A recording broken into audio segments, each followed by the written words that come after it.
We have some breaking news as we have a major Mitch Marner update as Mitch Marner's camp has come out and revealed their plan for Mitch Marner this offseason as it pertains to the Toronto Maple Leafs and a potential trade. And some of these details are quite shocking and a lot of Leafs fans might want to look away. So I'm going to break that down, discuss exactly what that report entails. Before we do, if you're a part of the large percentage who are not subscribed, make sure to hit that button. About 80% of you who are watching our videos every day are not subscribed. We make daily Leafs content, so it means the world to Darius and myself if you hit that button as we're on the road to 10,500 and we're super close to it. But Darius, we made a video yesterday about more Toronto Maple Leafs trade rumors with Mitch Marner, and then an absolute bomb dropped. And this is from Mitch Marner's camp.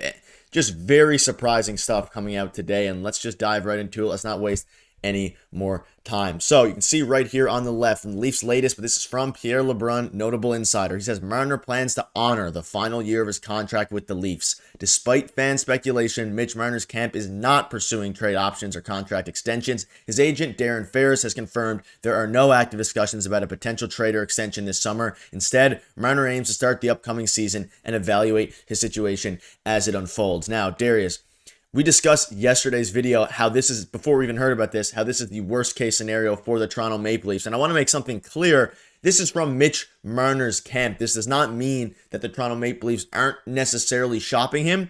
But the biggest issue is Mitch Marner has a no-move clause. And if this ends up being true, which we'll get into now in a second, but I think a lot of it could just be PR games to get either the most value, maybe try to rise up his contract number if they're in extension talks. But this is very scary for Toronto Maple Leafs fans. I don't believe any of this. I really don't, after sitting on it for about a day. After what we got from Friedman yesterday and now reading that from Pierre LeBrun, I don't believe any of it. If you guys remember, and I know a lot of Leaf fans, obviously, the channel hasn't been around as long, but the first time Mitch Marner had to sign an extension, Darren Ferris, his agent, said that he was going to Switzerland if he didn't get what he wanted, and that didn't happen. So after sitting on this for about a day now, I don't believe any of it. I think it's mind games. I think they're, putting it out in the media to try and get a little bit more of what they want. And honestly, that's gamesmanship. Like, I respect it, right? You got to do what you got to do.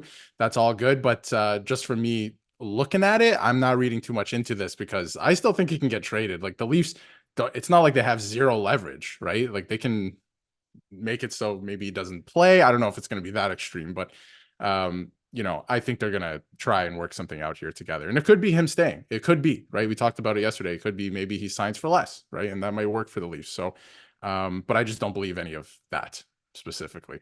Yeah, it's we won't really know until we see what happens. But again, I think that Pierre LeBrun's sources are right. It's probably their camp playing games regarding what could happen. But I don't think you can take this either way, Darius, as necessarily a good sign if you're the Toronto Maple Leafs. It might not end up being a bad sign, but the fact that this is coming out is interesting. Again, according to their camp, he plans to start the upcoming season and evaluate the situation as it unfolds. But if you look back to reports a couple of weeks ago, Chris Johnson, I believe, was saying there's a less than 5% chance that he stays with the Leafs at the start of the season. And we had the Freeman report yesterday. So it's becoming a bit of a dicey situation. And you can see this from Nick Barton. Perhaps there are talks on an extension eventually, but I don't believe there's a strong desire to get them done into the summer. And Mitch Marner's camp reportedly prefers to start next season with the Leafs, while John Tavares doesn't want to go anywhere. We'll have another video covering the John Tavares thing. But here it kind of goes into more details. And we'll just get through this now. Basically, what we just said.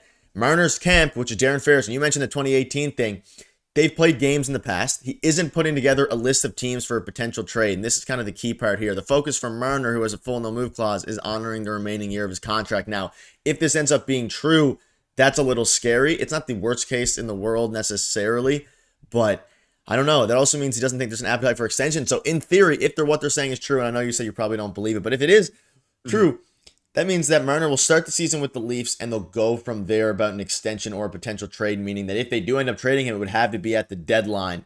And it just puts the Leafs in a weird spot if it's true. I don't know if it makes sense for either side, though, especially the Darren Ferris camp. But also, I'm not exactly sure why they would say this if they don't believe it, besides, I guess, to try to gain leverage from Mitch Marner's perspective regarding a contract. I don't know.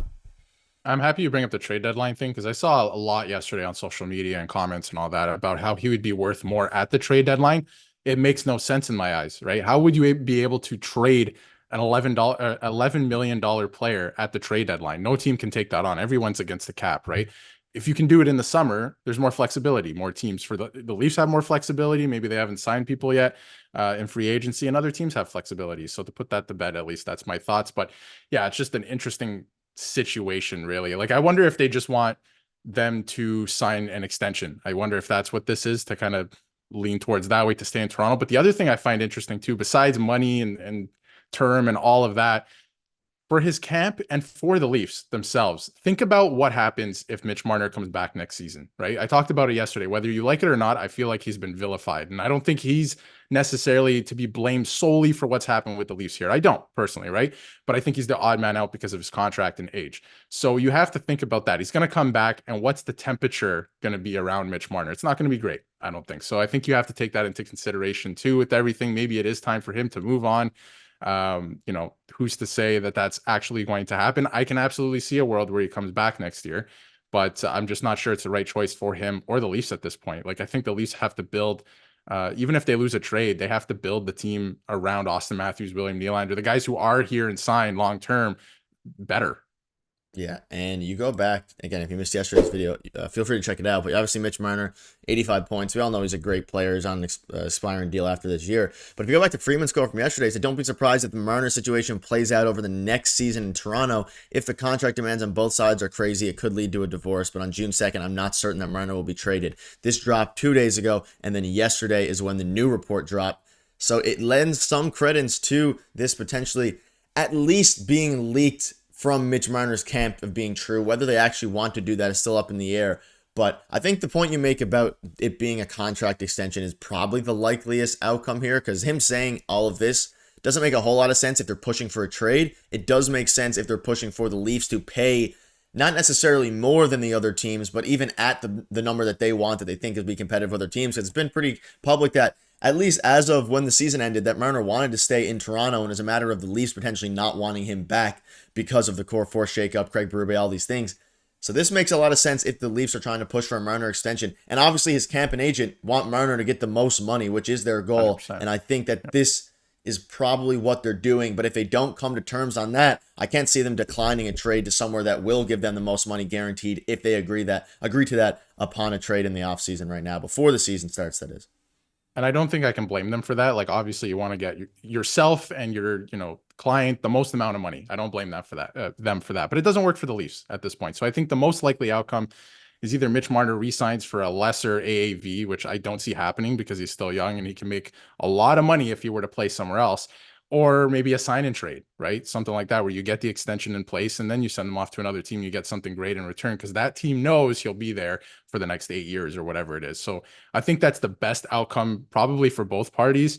That's just my personal opinion. I don't know what other people think, but I just don't know if it doesn't work. We've seen that it doesn't work in Toronto, and they got to move on from somebody, and the contract situation only really allows them to move on from Mitch Marner. And I think ultimately they are going to move on from Mitch Marner, even though you have this report from Freeman, you have all these different things, obviously a great player. I think ultimately it's all going to be a smokescreen for him getting traded probably before the season starts. And despite them saying this, I wouldn't be surprised if a different report comes out over the next few days saying that the Leafs might be looking to shop him. But that'll wrap it up. Let us know in the comments what your thoughts are on this. Do you want to see Mitch Marner traded? And do you think that this report is just smokescreen from the camp? Or do you think they are actually planning to try it out next season in Toronto again for the 6th or 7th straight year? Let us know. But that'll wrap it up. If you want to check out our video from yesterday, click on your screen now. See you soon.